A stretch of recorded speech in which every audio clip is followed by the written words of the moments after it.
Physics. You know what? I'm studying about physics. Uh, in the book, it is written that it is the study of nature and its law.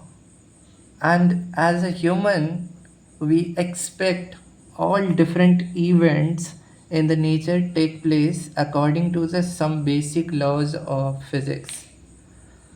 What if I told you physics has almost nothing to do with the memorizing formulas? Most of the people think physics is just equations, calculations, and exams. But that is not what physics really is. Physics is simply the human attempt to understand how nature works. Look around you. Wind is blowing, water is boiling in a kettle, football flying through the air, sun rising every morning, even your heartbeat, the human body itself, the processes inside the human body.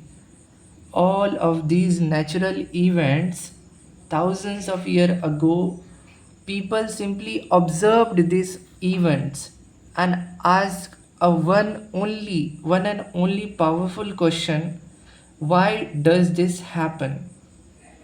They didn't guess, they observed the process, they observed the thing that happened, they experimented, and after repeating those experiments again and again, they discovered a pattern. Those patterns become the law of the physics. That what it is. Physics wasn't invented, it was discovered.